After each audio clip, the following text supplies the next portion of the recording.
রাজনৈতিক দলগুলো যদি সংস্কার না চায় তাহলে এখনই জাতীয় নির্বাচন দেয়া হবে বলে মন্তব্য করেছেন অন্তর্বর্তী সরকারের প্রধান উপদেষ্টা অধ্যাপক মুহাম্মদ ইউনূস। সম্প্রতি দ্য ডেইলি স্টারের সম্পাদক ও প্রকাশক মাহফুজ আনামকে দেয়া এক বিশেষ সাক্ষাৎকারে এ মন্তব্য করেন তিনি। তিনি বলেন, সংস্কার ও নির্বাচন সম্পূর্ণই রাজনৈতিক দলগুলোর মধ্যে ঐকমত্যের বিষয়, কারণ দেশের জনগণের প্রত্যক্ষ মতামত নিতে হলে গণভোটের আয়োজন করতে হবে। আগামী জাতীয় নির্বাচন কবে আয়োজন করা হবে এমন প্রশ্নে ইউনূস বলেন, সংস্কার যত দ্রুত হবে নির্বাচনও তত দ্রুত হবে।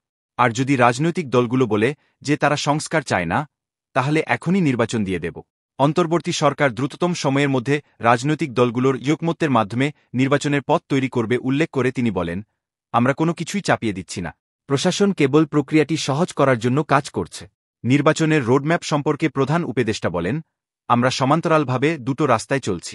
সমান দৃষ্টিভঙ্গি, সমান প্রচেষ্টা দুটোর পেছনেই থাকবে, একটি হল নির্বাচন, অপরটি সংস্কার। দু-এক দিনের মধ্যেই নির্বাচন কমিশন ঘোষণা হয়ে যাবে জানিয়ে তিনি বলেন, কমিশন তার মতো চলবে। সেটা তো আমার নিয়ন্ত্রণে নেই। সেখানে যা যা দরকার সেটা হবে। তবে তিনি উল্লেখ করেন, সংস্কার কমিশন প্রতিবেদন জমা না দেয়া পর্যন্ত নির্বাচন কমিশন কাজ শুরু করতে পারবে না। প্রতিবেদন হলেই সেটা কমিশন ব্যবহার করতে পারবে না, রাজনৈতিক সমঝোতা হতে হবে। তিনি জানান, ডিসেম্বরের শেষ নাগাদ সংস্কার কমিশনের প্রতিবেদন পাওয়া যাবে। কিন্তু প্রতিবেদন অনুযায়ী ব্যবস্থা নিতে হলে রাজনৈতিক ঐকমত্যের প্রয়োজন। রাজনৈতিক দলগুলোর সঙ্গে বৈঠক হবে, সমঝোতার চেষ্টা চলতে থাকবে, কোনটা তারা চান কোনটা চান না আমরা কিছুই চাপিয়ে দেব না।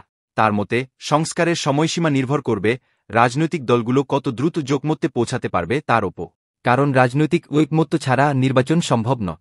তিনি বলেন, রাজনৈতিক দলগুলো যদি আমাদের বলে দরকার নেই, যেভাবে আছে সেভাবেই নির্বাচন করে দেন, আমরা করে দেব। এটা প্রস্তুত থাকবে। সংস্কার প্রস্তুতি নিতে কতদিন লাগবে সেটা সবার বিবেচনার বিষয়। নির্বাচনের জন্য হয়তো প্রস্তুত কেউ হলই না। সংস্কারের আগেই সবাই যদি বলে নির্বাচন দিয়ে দেন, দিয়ে দিব। আমরা কে এটাকে বাধা দেয়ার? সংস্কারের সময়সীমা নিয়ে তিনি বলেন, কমিশনগুলোর প্রতিবেদন ডিসেম্বরের শেষ নাগাদ পাওয়া যেতে পারে এবং আগামী জুলাইয়ের মধ্যে সংস্কারের বিষয়ে ঐকমত্যে পৌঁছানোর জন্য সরকার যথেষ্ট সময় পাবে। তিনি উল্লেখ করেন, এটি পুরোপুরি রাজনৈতিক দলগুলোর ওপর নির্ভর করছে। আমাকে জিজ্ঞাসা করে লাভ নেই যে কতদিন লাগবে।